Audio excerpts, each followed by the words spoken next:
All right, welcome to the behind the scenes and review episode here. It's going to be a long one. I've got my coffee all ready to go.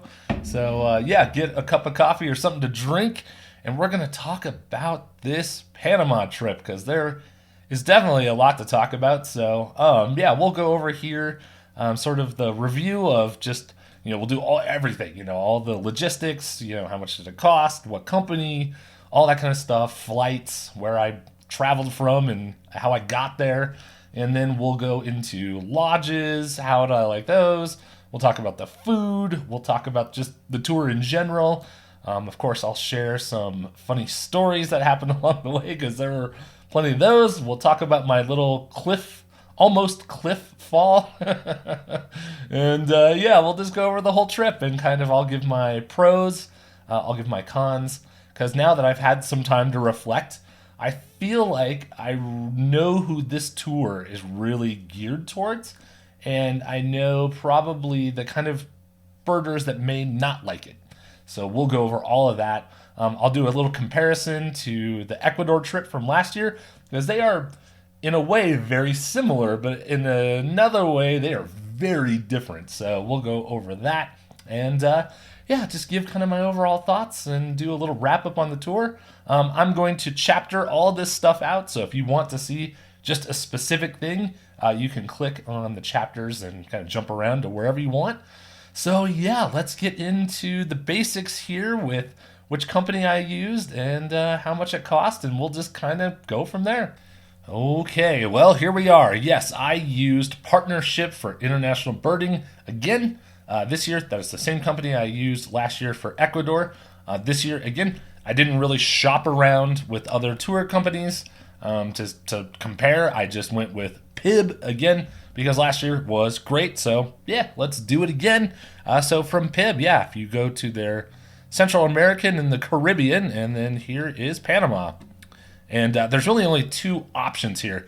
There's just the Birding Spectacular, which of course is what I did. And then there is also the Darien Extension, which if you've watched the series, I did that too. Now you'll remember from last year in Ecuador, I was the only one in my group who didn't do the extension.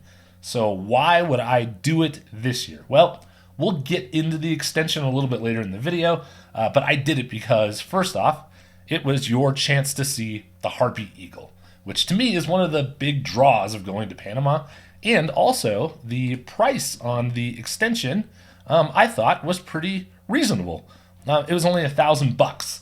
Now, the extension for Ecuador last year was, I think, more than double that, which I was like, oh, that's a little too rich for my blood. But like an extra $1,000, okay, I'm in for that. So that was the two main reasons that I did do the extension, is because I wanted to see the harpy, and it was to me more affordable. So I did the extension, which made the trip a total of 14 days. And let's talk about the price, because it's pretty similar to Ecuador. And again, you see here on the website, it is a base price of $32.90. But just like last year, there's a bunch of extra costs that come in on top of that. So when you see this price, just know that's not the full price.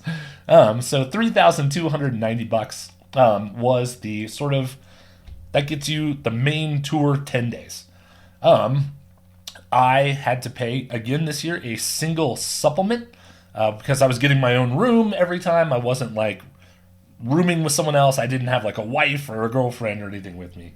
So that single supplement was an extra $580. Now, normally these groups fill up to 7 to 8 people.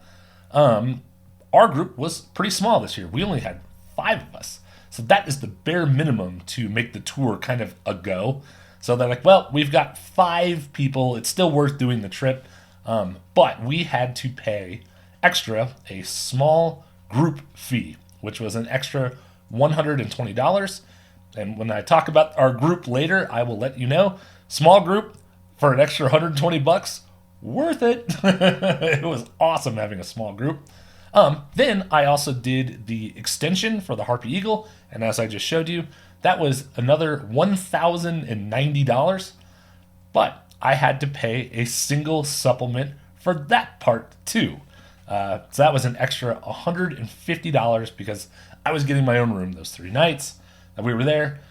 So my grand total to PIB just for those fees is not $3,290. It is $5,230. But that includes the extension to the single supplement, the small group fee. So then I've got to get to Panama somehow. So I've got to fly there. Great thing about Panama City, there is a direct flight from Denver. When I saw that, I was like, yes, no transfers, no crazy customs and other airports. I can just go straight there. So that was on Copa Airlines, straight from Denver to Panama City. That flight, I did economy plus. Round trip was $791. So there's that.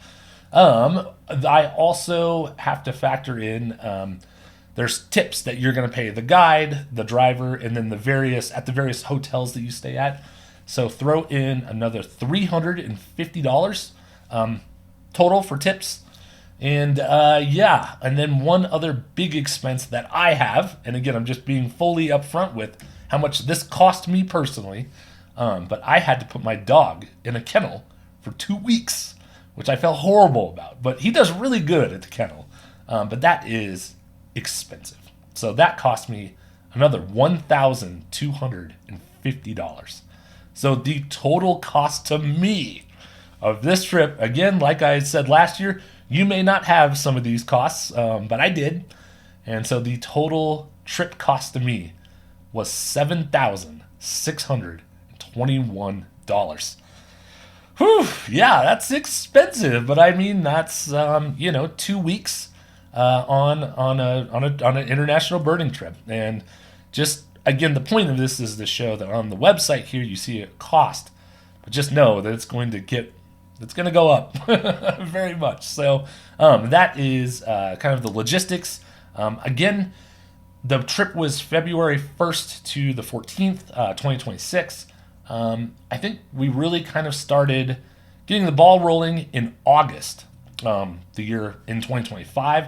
So again, it's about 6 months in advance is when you really want to make sure that you are signed up, that you are in communication with PIB, and that you've got a spot. That's when they'll start asking for kind of your first deposit to lock in, and then it really kind of rolls from there. Then you'll go to flights, and there's a ton of course, all sorts of waivers and health forms that you're going to fill out. I did. So in Ecuador last year, I thought I was pretty lucky. I didn't really have to get any sort of shots or vaccines or anything. It was just recommended to have a COVID booster, which I had already. So this year, a couple of things were a little bit different on that. So nothing was required per se, but it was highly suggested to have malaria pills, which I did. And then it was also highly recommended to have a yellow fever shot, which I did as well. And but neither of those were required, but I did. And, that's kind of the logistics here. And that's the company I used, and that's how much it cost. And like I said, the direct flight was great there from Denver. I know there's a lot of transfers out of like Miami, Atlanta, and Houston, I think are the other kind of main hubs that you can get to Panama City from. So depending on where you are, you may want to see which one would be closest for you. But I would suggest Denver because it is a direct. Yeah, I just got lucky. Now that flight is an overnight flight, so I left I think Denver at 10:30 our time, mountain time, and then you get there. It's like a 5-hour flight, and you get there. It was like 5. It was almost 6 in the morning, but then you're 2 hours now ahead into Eastern time. So, but yeah, that was great. So, but yeah, we got there. There was no travel problems. So what about the lodges? That's what we'll talk about next. Okay, first up here is the lodges. Now the lodges for Ecuador last year was one of my big highlights because you're staying in these cool eco lodges up in the middle of the cloud forest, and you always have these crazy views. And Yeah, that is not the way it really works in Panama. Now, that's not to say that they were bad. They were mixed for me. So when we first got into Panama City, we stayed in Gamboa for the first 3 nights, and we did not stay in a hotel in Gamboa. We stayed at Guido, the guy that you just saw in the interview at the end there. He has his own big, sort of like, I guess I would describe it as like a big boarding house, and he runs a really great program there where he brings kids in and they overnight there for a couple of days and they get to learn about conservation and the birds, and they're, on the Pipeline Road. It's a really cool program. So when I say that, I wasn't really thrilled about staying there, it's because it's kind of intended to be like a little bunkhouse for kids. Now, just because I would have preferred to stay in a hotel doesn't mean that it wasn't fine. I had a bed to sleep on. I had my own room. It had Wi-Fi, but it just wasn't what I was expecting. And it's just being honest, it wasn't my favorite place.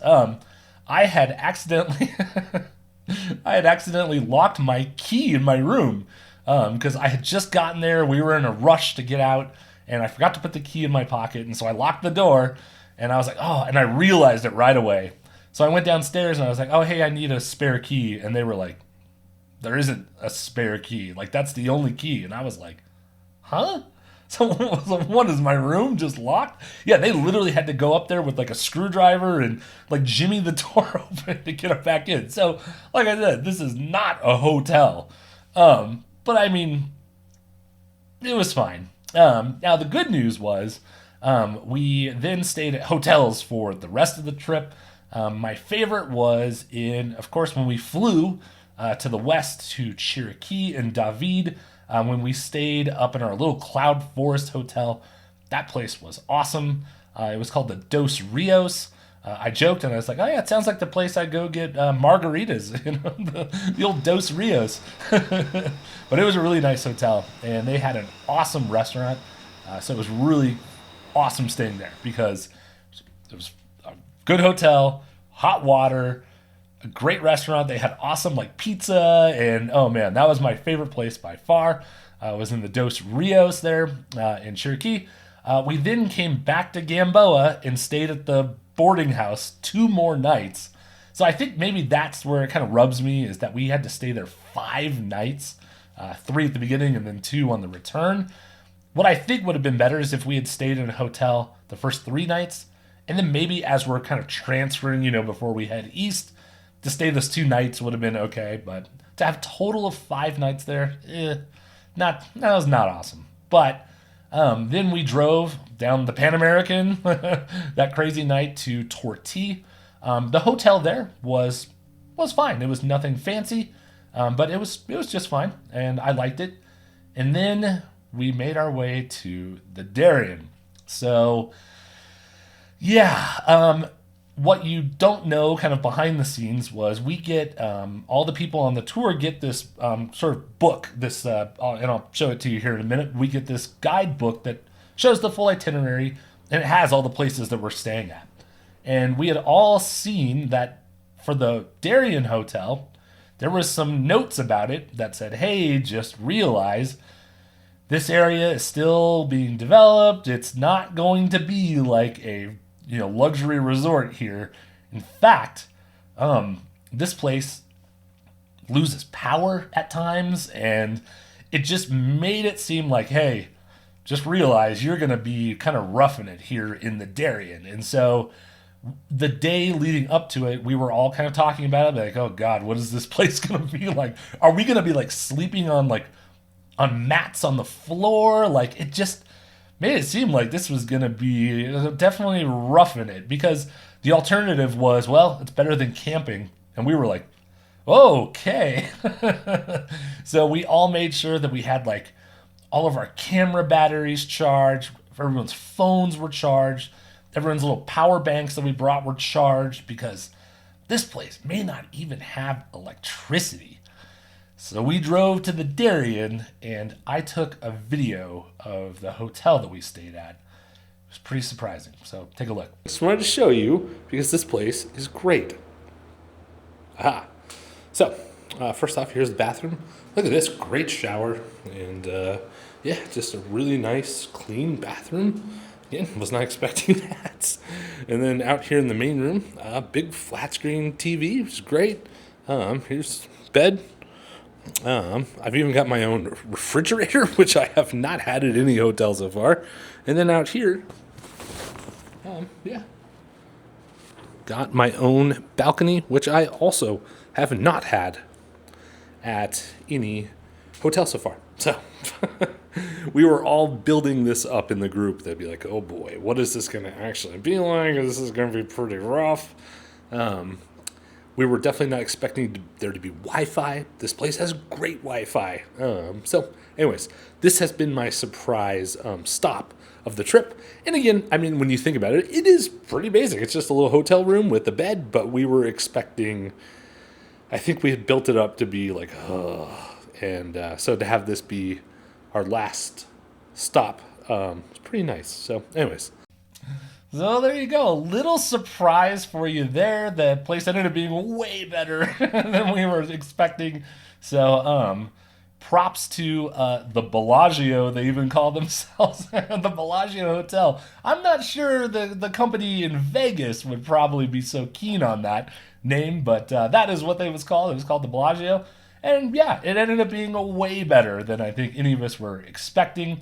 Now, I will say, there are some oddities that we found, and this was at all of the hotels. It wasn't just this one. I don't really think there's very strict like building codes. So at this place in the Darien, there were a staircase that went up, and then you had to go up another stairs to our floor. And the stairs were like really unevenly like distance like apart. So you were taking these big steps and then small steps, and I was like, yeah, I don't know if this was like checked by code. And I think the way it kind of works in Panama, and I had joked about this on the tours, I was like, hey, the company comes in and they're like, hey, you want some stairs? Well, there's some stairs. What do you want? You know? So yeah, but that hotel ended up being way better than we thought. And that was a huge relief. Like, I had Wi-Fi there, I had electricity, I had a great shower, and although, let's talk about the shower situation on this trip, because again, this was widespread for the whole tour, not just any specific place. If you want consistent hot showers every day, you're not going to be in luck. The hot water at these hotels was really hit and miss. If you're someone who likes doing cold plunges, like if you're into that fad, this tour would be great for you. So there was many days where it was like kind of a cold shower rinse off. It was just like an in and out, and but then other days you would have a piping hot water, and you're just like, where did this come from? Like, where was this yesterday? So yeah, the hot water is definitely not consistent in all of Panama. That was something that we kind of, you know, it's funny. One person would have hot water, and they're like, well, if you really need a shower, I've got it. And so people were like lined up waiting in like one room because it was the only one that had like hot water. So we made do with what we had. It was fine. But yeah, so that is my take on the lodges. Some not great, and some were good, and then some were better than expected. But yeah, that was the lodges, and now let's get into the food, because I've got a lot, a lot of thoughts on that too. So my disappointment with the Panamanian food is not because the food is bad. In fact, the problem is because of me. So before this trip, I had really built up in my head that Panamanian cuisine was going to be really sort of exotic, and it's gonna be spicy, and I was like, woo, this is gonna be some good eating. And it's not like that at all. It is not exotic, it is not spicy, it is put it bluntly, it is very bland and basic. Which again, that's not a bad thing. It just wasn't what I was expecting, and made me kind of a little disappointed. So yeah, we if you like chicken and rice or beans and rice, You will love it there because that is what the meals were most of the time. Now, of course, there was always like fruit and juice and lots of plantains, which were great. I mean, the food was not bad. It was just very basic, it's very bland, and it's very repetitive. I had chicken and rice so many times because that's just what you eat there. And you know the funny thing was, you know, in the lodge part, I said I didn't really care for the spot in Gamboa at the boarding house. Ironically, the best food by far was from their little family of cooks at the boarding house. The food there was, oof, it was good. She made this homemade meatballs and like spaghetti, and I was like, oh, spaghetti and meatballs here in Panama. And I was like, okay. Oh, it was so good. So, anyways, the food was fine. I was a little disappointed in it because it just wasn't what I was expecting, which is 100% my fault. Funny story number one about the food here. So, we were up in Cherokee. So, we had flown to the west. So, we were up in the cloud forest. And this was the restaurant we went to right after we saw the resplendent Quetzal. So, we went to this place for lunch. And as I got in there, I was like, oh man, please, I cannot do chicken and rice anymore. I need a day off of chicken and rice. And so sort of the way it would work is our guide would kind of go to the wait staff and just be like, kind of get the rundown on the menu. Because what would really slow us down is if they give us all menus for the restaurant, they're all in Spanish. So it takes like 20, 30 minutes for people to go through and be like, wait, what does that mean? You know? So our guide very smartly was like, all right, here's the things they have. And then we would just order. So he came back and was like, okay, I've got chicken and rice. And I'm like, pollo con arroz, no. He's like, but they also have a special today. And all of us were like, special? He's like, they have lasagna. And we were like, oh. I was like, well, again, Panama, the Western Panama, not where I was expecting to get lasagna. And all of us were like, one, please. So it was just something different. And so we were just like, oh man, lasagna. Like, I wonder, do you think it's going to be good? So the lasagna comes out. And it looks just like a normal piece of lasagna. Like it's got melted cheese on top. I'm just ready to devour. There was one thing that was a little off though. So the sauce on the lasagna was not like a red tomato sauce.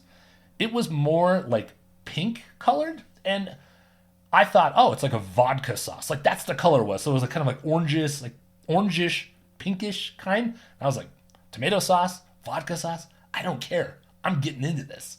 So I took my first bite and I was like,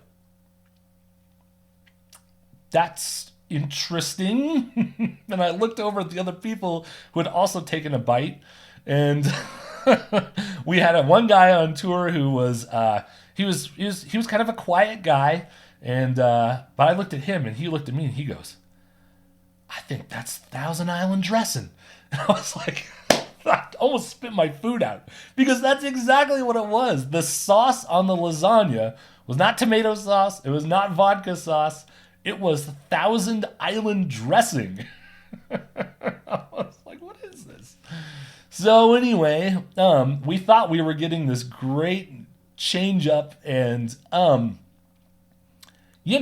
ate it. It was edible. It's not what I was expecting. So anyways, that was our funny lasagna story. And, no tomato sauce there. It was Thousand Island dressing. And just one other thing to add here on the food, so that I'm not dogging the whole country about their food. I am absolutely certain that if you went into Panama City and you did like a food tour, I am sure you could find amazing food in Panama City. So I'm not trying to say that there's just no good food out there. It's just for the tour we were on, this was the food that we got. So I just wanted to clarify that I am certain there is great food in Panama City. But we just never got that. Next thing I want to talk about is the guides and how well they did, because this was a major positive of this tour. I think having a good guide, or a personable guide, or a guide who can communicate really well with you, especially when English isn't like their native language, is really important. And yeah, our guides were just A++. They were very good. So the way it worked was it was between Guido and Jacob. And so Jacob was our guide 90% of the time. Like there was one day where Jacob had to do something back in town with his family. So Guido took us out that day, which was great. And Guido, very knowledgeable. Both of these guys know Panama birds like the back of their hands. They know all the calls. But we were with Jacob 90% of the time. And yeah, he's 100% elite. He is very good. I would put him right up there with Lilice Navarrete that we had in Ecuador. The birds that he could get us on, it's just unreal. Every time I sort of have a thought where I was like, I wonder if maybe I could do some guiding, maybe around like Colorado. And then I go out with a really good guide like Jacob, and I'm like, yeah, no, I should probably not do that. Because this guy was hearing things that he would be like, oh, wait, shh, I'm hearing. And I'm like, what? And then sure enough, like he would hear the call. And again, another thing that I have a hard time with just personally when I'm birding is I'll hear a call and I'm like, oh, it sounds really close. Or, oh, that bird sounds like it's back a little ways. And I'm always wrong. The bird will actually end up being closer than I thought. So he knew all the time when he heard a call, how far back it was, like how close it was. And man, he just got us on so many of those little tiny birds that you had to go kind of off trail back into the jungle to see. We're all kneeled down looking through bushes, and he's like, there it is. And I'm just like, how did you see this? Like, this is unreal. So yeah, he was very good, and I give the guides A++. That was great. Our driver, Didi, also, his English was very good. So talking to him a lot, he's a younger guy. I think he said he was like 30. And he is a guide in training. So to be like sort of a certified bird guide in Panama is a really big deal. And the training is pretty intense for these guys to become guides. And I thought Didi did great. And he was calling out birds too, and he was getting us on birds with Jacob when we were out like walking around. And I would have no problem at all going back and just booking Didi as a guide. And there was one night where I was talking to him, and I was like, so, I was talking like, oh, are you going to, how much longer is it going to take before you can kind of become your own guide? And he was like, he was kind of down on himself that day because he had called out a misidentification. And it was no big deal. And Jacob was like, oh, no, that's the blah, blah, blah. And he was actually really down on himself that night about making that misidentification. And I was like, oh, but it just goes to show, like, to be kind of certified there as a guide, whatever, their certification is tough. And it is a very highly, like, coveted thing. So the guides there, especially on our tour, were awesome. No complaints there. They got us on so many good birds. And I think last thing I'll say about this is, I'd mentioned in one of the videos where we went and saw the boat-billed herons, that rookery. And I'd mentioned it's like, this is why it's really important to have local guides on these tours, because they're going to know of these kind of secret spots that maybe like, an international guide who comes in probably wouldn't know about. So having him take us to that spot that was like, hey, no eBird on this one. You get me? And we were like, oh, yeah, we got you. So he really went out of his way to get us on the birds that we really wanted to see. And it was really great. So guide performance was just 100% outstanding. Oh, I forgot one more story about how good our guide was and how above and beyond he went. So we had flown to Cherokee, and then we, like I said in the episode, we were straight off the plane into the van and out birding. There was no like downtime. There was no, oh, we're going to go check into the hotel first. Like it was straight to birding. And we were birding along this really busy like highway where we would pull off to the side of the road and we would look at birds, and there's like semis blasting by us, and I was just like, is this safe? So we were walking along this little bridge because there was a river that went under, and so we were looking for, you know, any birds that were down there, and it was far down, like it was pretty far, and the semi blows by us and it blew one of our guys' hats off his head, and it bloop right down into the river. And so I was like, oh man. And so our guide was like, wait, your hat is in the river? And we're like, yep, and it's going under the bridge right now. And it was a nice hat. This wasn't like some cheap hat. And so Jacob went across the highway and then travened down into the chasm where the river was, and was able to get his hat out of the river. So the hat got saved. So that is how much our guide went above and beyond. He went down into the river and saved this guy's poor hat. Well, our group was a little small this time, which was awesome. So on the Ecuador trip last year, it was the full tour. It was 8 people, and it was perfectly fine. Everyone was great. But only having 5 people on this tour was really great. It just made it so much easier to get, like we would be on a bird, he would put it in the scope, and it's just easier to have little or less amount of people need to get in and look and be pointed out, like, oh, it's right up here.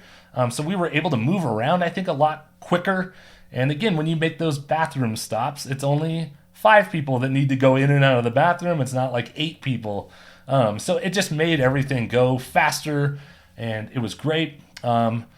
This year on the tour, again, I was the young buck, which is, I guess, not surprising. A lot of these tours are retirees out just trying to see the world and go birding. So, again, it felt pretty good to be the young guy again. But, yeah, we had one guy who was by himself, and he was from southern Indiana. Great guy. Again, he was kind of quiet, but he seemed like a great guy. And we also had another couple from Tucson / Illinois. Again, they do like what my parents do. They're down in Tucson for the winter, but then go back home for the summer. And then the other person was Colorado person. It was, if you are familiar here in Colorado with DFO, which I'm, do a lot of stuff with, it was a Sue Summers, who by some crazy like twist that I had actually never met before until this trip. So of course, me and her got along great.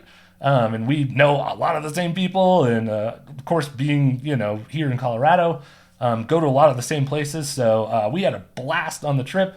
She is super fun, and it was awesome to get to do the trip with her. And yeah, so the group was great. There was no drama. Everyone was nice. Everyone was easygoing. Everyone was laughing and having a good time. And, it was really, really great. So the group was awesome. And I loved having the smaller group, which made, again, getting in and out of locations a lot easier. And photographer-wise, it was me and 2 of the other people. I was a Sony OM guy, and they were both Canon. So no Nikon representation this time. But yeah, so everyone, I think, got great photos, and, we just had a blast, and it was so much fun. And that group makeup and everyone kind of being on the same level, like everyone's chill, no one's being uppity or, rude. Like everyone was just going with the flow, man. So that was awesome. And the group was great. And again, small group was pretty awesome. We'll do a quick little blurb here about some of the gear that I took. So I know a lot of people were interested in knowing how well the Sony did versus the OM1. And yeah, I took both. And my primary camera was the Sony A1 with the Sigma 500 millimeter prime lens. This was the camera that I used, I would say 70% of the time. And the reason being, not only am I just more comfortable with that camera still, there were some more low light ish conditions where we were back in the jungle, pretty low light. Having the full frame sensor, to me is like, well, I need those megapixels to get the shots. And, but having said that, I then also brought the OM1 here with the 50 to 200. And that's the lens, I've been, if you follow the channel, that I've been using a lot lately. And it did excellent. In fact, as we got more into the tour, I used the OM more than the Sony because I started getting that trust. I started feeling like, okay, I'm not going to miss something because I'm on a camera that I'm maybe not familiar with enough. It did great. My hope is that in the video, you probably can't even tell what I shot on the Sony versus what I shot on the OM. So, yeah, I was very impressed with the OM. Again, I built that trust over time, and by the end of the trip, that was the primary camera that I was using. And I did, as far as camera-wise, did you have any problems? I had one minor problem, and it was with the Sony. The subject detect, so I've got this is the A1, this is the original A1, so it does not have like the new improved subject detect like AI chip that I hear is just a massive improvement over the old one. And I did have a problem with subject detect on the A1. We were back in Tortilla, and I had mentioned in one of the teases, like there was a bird that almost caused me a meltdown. It was because my subject detect was lying to me on the A1. It was locking in on this bird, and so as soon as it got focus, the subject detect poked up. It was even showing the little eye focus thing. I was taking shots, and then I was looking at the camera, and they were not in focus. So that really frustrates me. Of course, I turned the camera off, back on, and detached the lens, reattached the lens, and that seemed to fix it. So I don't know if it was just because the camera had been on for a long time while we were walking around, but I almost had to do like a hard reset, and then the subject detect focus was working again. So anyways, binocular wise, I use Zeiss binoculars. These are the SFL 10 by 42s. They were, of course, great. I've had these binoculars now for a couple of years, and man, they are just excellent. So that's mostly the gear I used. I used the DJI Pocket 3, which I would show you, but it's the camera that's recording me right now, so I can't. But that did really great too. And overall, no gear problems. I traveled pretty light. Just two cameras, two big lenses, and I brought some like cleaning stuff, some lens wipes, and I brought a couple sensor cleaning things if I ever needed it, which I didn't. And yeah, pretty drama-free on the gear. But yes, the OM and the Sony both were great. But yeah, the OM really impressed me, and I started using it more as the trip went along. The cliffside story. Oh boy, I don't even know where to put this in this video. But I think it's a funny story that I teased in the episode. It was like I almost fell off a cliff. So I should probably talk about it here. But yeah, and maybe I've made more of a big deal out of it than it actually was. But yeah. So again, this happened at the beginning of the tour. We were up in Gamboa near the Pipeline Road, and we had found our first mott of the trip.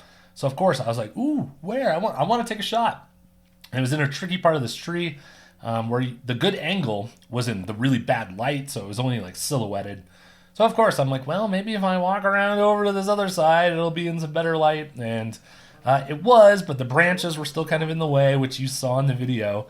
So I tried to move even further around, and I had my head in the camera I was not paying attention, which was a terrible almost misstep. So yeah, we were right up on top of this very tall hill, and maybe describing it as a cliff is maybe inaccurate. I just didn't know what other word. So basically we were up on the top of this hill. The drop was straight down off of it for about like 5 or 6 feet, and then it went into a very steep hill, I guess. And sure enough, my left foot slid. I stepped right on the edge, and it slid, and I fell, And fortunately, I caught myself. And everyone came running over and they're like pulling me up. And they're like, dude, you got to be more careful. You almost fell off a cliff. And I'm like, yeah, look at that. I don't think I would not have died or anything. Like it wasn't that bad. I probably would have taken a nice tumble. I'm sure my camera probably would have broken. But anyways, that's the cliffside story. Again, maybe I'm making more out of it than it really was. But yeah, again, it's that pro tip I said in the episode where it's like, yeah, don't get lost in the camera. Make sure you know where your surroundings are and where you're stepping. So yeah, that would have been a pretty bad way to have started the tour off. So last year, I got a message on one of my Ecuador videos asking me, hey Scott, which of these places that you went to in Ecuador is more sort of like kind of in the wild? Like it seems like a lot of the places you posted are these like eco stops or eco lodges where there's just feeders. Where did you go where you actually saw more birds like out in the wild? Like I don't want to shoot at eco lodges. I want to see them more natively or naturally in the wild. And I said, yeah, we did that too on Ecuador. And then I had to really think about it though. I was like, wait, where did we go like out in the wild? And of course we did. It wasn't like the only thing we did in Ecuador is eco lodges, but that was a good chunk of it. So I thought about that, and now in Panama, there were hardly any eco lodges. In fact, I think the only place that was even similar to like a stop in Ecuador was at that one place that we had said was a top spot, the Birders Paradise, where they actually did have a bunch of feeders, and we sat there and just shot away. See, I like that. I like being able to just sit there and have the birds essentially come to you, and then you get these great shots. I could totally see why that would not appeal to a lot of people. And this tour in Panama would be right up your alley because it was 99%. Hey, if you want to see these birds, you actually have to go out in the wild and find them. So that is the biggest difference, I would say, in terms of both tours, Ecuador versus Panama. Ecuador is a little bit more laid back. It's a little less hiking and a lot more like, hey, we're going to take you to these great spots that have feeders and we're going to be able to see all the species. Everyone's going to get great looks. You do go do some hiking and find birds in the wild too on Ecuador, but in Panama, that's almost all you do. So it's made me realize that I think the Ecuador tour is better suited for people who are kind of looking for a little bit more laid back experience, a little less, hiking, but again, there's nothing wrong with that. Like Ecuador was amazing, and Panama I think is really geared more towards your. I would say is definitely a tour that's not for just the casual like birder.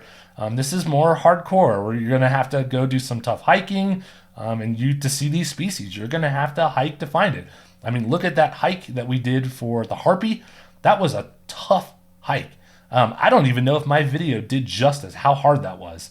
We had one of our guys, once we got to the nesting site, he was not doing good. He was like completely overheated. He really had to lay there in the shade, and we were giving him water. I mean, that was a very tough hike. So that's sort of the main difference to me in the tours. Guide-wise, like I said in my little guiding section, I put the guides from both tours are just super elite. And again, these are the only two tours I've been on. I'm not like some international globetrotter, so I guess my basis for comparison is pretty small.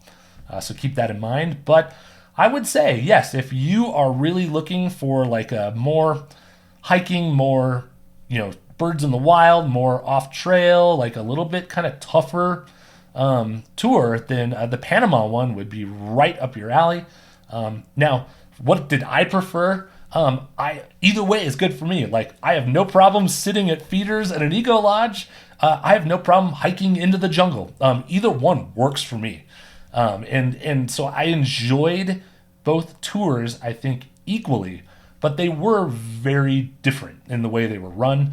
So yeah, that's my take on kind of the comparison between Ecuador and Panama, like bird wise, and just the way that the tours kind of operate. So yeah, both are incredible, but they're very different. Oh, and of course, one last thing to show comparison wise to the Ecuador trip would of course be the species list. That might be nice, Scott. So what you're seeing here is my full Panama list. And yeah, you can see total species. We had 360. 228 of those were lifers. So 360 total. Now, if I go back to my Ecuador list from last year, 353, and almost all of them were lifers. So anyways, we did see a few more in Panama, but also one thing to note, in Panama, I was there 14 days. In Ecuador, I was only there 10 days. So species-wise, very, very similar. The edge to Panama, just barely, and again, that's probably because I was there longer. But yeah, that's my comparison. I will put both of my lists, my master lists, as links in the description. So if you want to actually click in and see all 360 species that we saw on the tour, you'll be more than welcome to, and that'll be down in the description. Okay, we'll wrap this up here. I did just want at the end here to go over my final list of like pros versus cons. So we'll start with my pros. And again, like I mentioned in the guiding section, Jacob, our guide, is my number one pro. He was, again, just to reiterate how good he was definitely a huge reason why I enjoyed this tour so much. So he is my top pro of the tour. Another thing that I really liked about this trip was it was less touristy. We did see some other birding groups occasionally at some of the hot spots, but along the way, it was like we'd be walking down these roads and it was just us. Like there wasn't a ton of tourists around. I think Panama in general is just less touristy, and I really liked that. There's another YouTuber I follow named Richard Burchett. I'm sure a lot of you guys follow him too. And he had just done a recent series from Costa Rica. Again, another beautiful country there in Central America. A lot of similar birds with Panama. And specifically what really stood out to me is in his section about seeing the resplendent quetzal in Costa Rica. Look here. This is a quick screenshot from his video.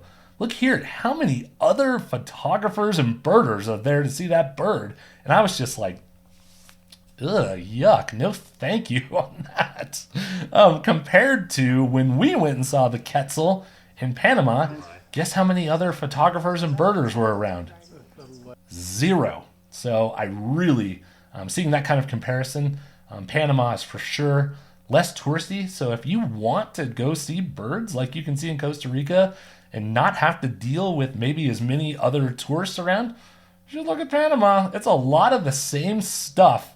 And again, Costa Rica, not to say that place isn't amazing because it's beautiful, but it's a very popular birding tourist spot. So if you're kind of looking to maybe get away from the crowds a little bit, look at this tour maybe because Panama was awesome and not touristy at all. So that was another pro for me, just not having as many other tourists around. Just the vast array of different habitat in Panama is great. We were for everything from agricultural farm field lowlands to jungle to rainforest to by a lot of the huge rivers, like right by the Panama Canal. We did go out to the coast in Cherokee. There's cloud forest. There's just really everything. And by doing this tour, I really liked how you got around to all the different parts of the country. Now, granted, assuming you signed up for the extension, because that's the only way you get out to the Darien and the Harpy, but you get to see the whole country, which is great. So that's definitely a pro for me. Just being able to go to Cherokee in general, to me, was my favorite part of the trip, because, again, that's where the cloud forest is, that's where the quetzal was, and that's just my personal favorite spot or habitat to bird in. So being able to get up there to Cherokee was awesome. I also really liked that the extension, as I mentioned at the beginning, is not that expensive. It's cheaper. And so that was something I was able to afford. Again, I'm not a rich guy. I'm not a retired person. So I don't have a ton of just disposable income. And I couldn't afford the Ecuador extension because it was really expensive. But an extra grand for an extra 3 days and to go see the harpy, to me, I could swing that and make that work. So I really liked that the extension wasn't horribly expensive. Again, it's not to say that $1,000 isn't a lot of money, but it was affordable for me. And then also, I really enjoyed, and again, you noticed throughout the series that we had kind of, as a group, had decided to award some of our favorite places, a burger top spot. We went to the first place that we, was that Rainforest Discovery Center. And I was like, man, this is like a burger top spot. And someone in the group, I think it was Sue, was like, man, we should give him like an award. And I'm like, well, we should make up an award. And so that's how that whole thing came together. So I just wanted to show a list here at the end of our total top spots for the trip. Of course, on the boat build heronry, I can't give you that location, but that was one of our burger top spots. So here's our full list, and that's from all different parts of the trip. So if you're looking to go to Panama and maybe just want to hit a couple of really good spots, take a screenshot of this list and then look them up. And yeah, those are going to be the spots that you really want to hit. So anyways, those are my pros, and then we'll get into the cons here. Okay, now let's go over some of the cons of the tour. And of course, this will be just my own personal opinion. Other people in the tour may not even agree with some of my takes here. In fact, I know there's one of them that I was the only one who thought a little downside of the tour was. We'll go over that here at the end. But yeah, so cons for me, again, I had brought up in the hotel lodge situation that a couple of the places that we stayed at, particularly the main one we stayed at, it was just kind of okay. And I mean, again, I'm not trying to be like a first world, like, oh, what did you expect, because certainly I'm not like that. But yeah, I was a little mixed on the hotels. Again, we had some great ones too. But overall, that was kind of a little bit of a con for me. And with that, having the hot water not be reliable at a lot of these places meant some cold showers and some, if you're lucky, sometimes some room temperature showers. Like when you got that really nice hot water one day, you were like, oh, I'm going to stay in the shower forever. Especially because you're out in the jungle getting all sweaty and sticky. Man, it just was really important to be able to go home and get a shower. So that was a little bit of a down to me. And again, that's not really anything about the tour. That's more of just a Panama problem. Yeah, and like I had said, the food to me was not great. It was perfectly fine. It just was really bland and didn't vary up a lot. Like it just seemed like I was eating the same thing just like over and over. Again, that's probably, it's going to sound like first world problems here. But yeah, that part just didn't kind of live up to me. The Pan American Highway and having to go down that to get to Tortilla and the Darien is a huge pain in the ass. In that video where I showed our drive that night, I was worried. I was like, man, did I edit this to be maybe too dramatic? And the more I watch it, I'm like, no, actually, if anything, I probably edited it. It probably wasn't dramatic enough. Like that was just truly just a horrible drive. And again, doing it at night really was it's not good.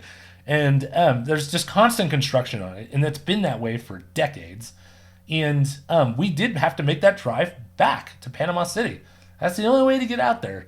And we did that drive during the day on the way back, and I was like, well, maybe it won't be as bad. And it wasn't. I mean, it was still miserable and horrible, but at least during the day, the construction people out there are stopping traffic one way and then waving people through, and you wait your turn. At night, those construction people go home, and it's not like they reopen the lanes. It's still just one lane, and at night, it's just a free for all. So that was not great. And it sort of brings me to another point that I'm really torn about, and that is the extension for the Harpy Eagle. Now, I mentioned I did it because it was cheaper than the extension from last year, but does that still mean I think that it was worth it? And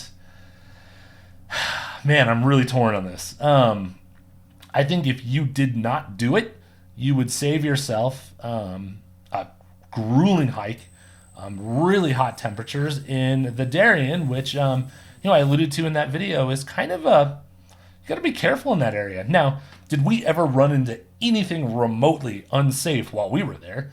No, I never felt unsafe in the Darien, but it is something that you have to consider.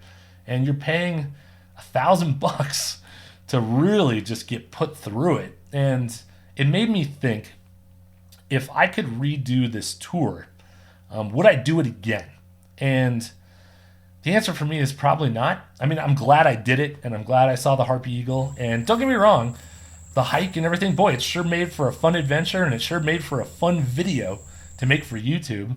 But for just your average person, do I think all of the pain and sweat and hard work it was to get that eagle was worth you having to pay $1,000 for the privilege? Man, I don't know. I kind of thought, like, if I could, like, redo the tour, not only would I do that again or not, but, like, we spent 5 days total in Gamboa, the 3 when we first started, and then 2 more once we flew back from Chiriquí. I just kind of thought, do we really need 5 days in Gamboa? And we saw awesome birds all 5 days, but I sort of wonder if maybe instead of doing 5 days in Gamboa, maybe it's just 3 or 4, and that gives you an extra day to spend, maybe have an extra day in the cloud forest over in Chiriquí, or maybe that gives you an extra day to go see the Harpy Eagle, and maybe the Harpy Eagle then becomes part of the main tour and is not an extension. I'm not sure how I feel about having the Harpy Eagle, which is one of the main draws of Panama, it's the national bird, be sort of kept behind an extension. I almost wonder if the Harpy Eagle should be included in the main tour. I don't know, it's a tough call to make. I mean, I get, obviously, from a business standpoint, it makes more sense to make it be an extension, but if we cut some of the extra days out of the parts of the tour that we could maybe add to the other, to the Harpy and the Darien, I don't know. But anyways, that's my list of cons. For the most part, there was a couple other little things, like from day to day, the communication about what we were doing each day was a little, like, we had to really ask, like, hey, what are we doing today? Oh, today we're going here, here, and here. And it's like, oh, okay. Like, it wasn't given to us. Or, like, every day when I was in the Ecuador trip, when we checklisted at night, he would then say, okay, and tomorrow, here's what we're doing. So we all kind of knew what the next day had in store. For us, on this trip, is kind of waking up, eating breakfast, and being like, oh, yeah, by the way, what are we doing? And they would be like, oh, yeah, we're going to blah, blah, blah. But one of our other tour guide, or one of our other guests, was like, dude, Scott, you need to kind of just become just go with the flow kind of guy. And he's right. Like, you kind of just have to be like, well, I don't know where we're going. I'm just going with the flow. And that is, that's hard for me. But anyways, now the last thing, and again, this is the one I know I'm the odd one out on, because we talked about it on the tour, and you are just go, go, go nonstop on these tours for 2 weeks straight. There's literally no downtime. Like, there's no sleep-in day. There's no, hey, it would be nice to kind of just relax for the afternoon day. Like, you are out birding nonstop the whole time. And man, it wipes me out. You're waking up at 4:30, 5 in the morning every single day.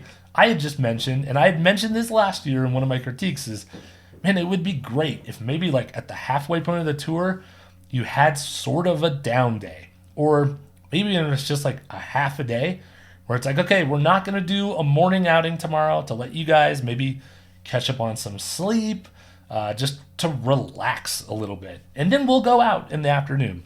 Or I had even mentioned, like, maybe if you do still want to get up on the down day, the guide will still take people out. And it'll be like a really chill, day out. And so the people that did want to maybe sleep in for a morning, you're not going to miss anything crazy.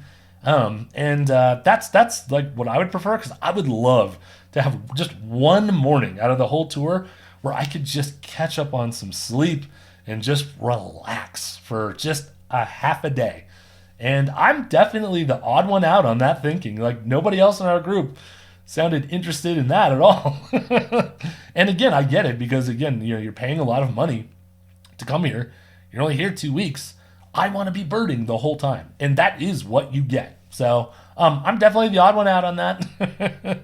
But again, that's just would be kind of a constructive criticism or just something I wish was kind of built into these tours, but they're not. So, but anyways, that's it for my list of kind of cons. Again, I think they're all pretty minor. Would I go on this tour?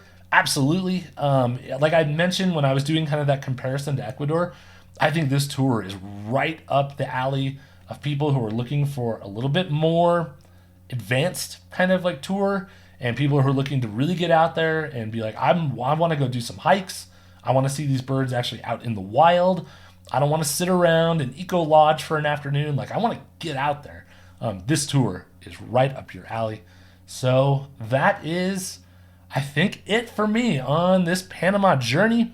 The editing on this has been insane. When I came out with that first episode and was like, yeah, I'm going to put these out like every week, that was a huge mistake because it has been insane for the editing to keep up with, to make sure I had an episode ready every Thursday. So let me know what you guys think about the format on these kind of trips where I put up a bunch of episodes where they're like shorter, they're like 10 to 15 minutes each. Or would you rather have maybe just a couple of like long episodes?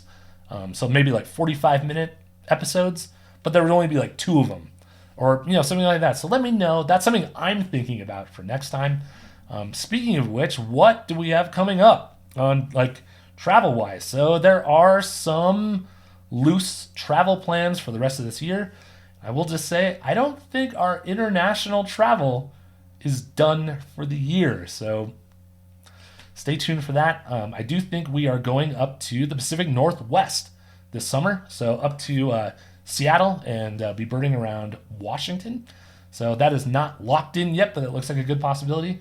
And then my other international possibility, certainly I have nothing locked in on that. It's just in the idea phase right now, but I think it's something that would be really, really cool and something that would make another good little series of videos. So anyways, that's it for me. Thanks for watching the Panama series. I hope that you guys liked it. I think it turned out really great. I'm happy with how the series turned out. I felt like you get a good feel of what it's like to be on one of these tours and kind of just the day-to-day and kind of where you go and how they operate and what you can kind of expect on them. So that is it for me. If you run a tour company and you want someone to come do a video review of your tour, hey, hit me up. So anyways, until the next video, I will see you guys later. Thanks for watching. Bye-bye.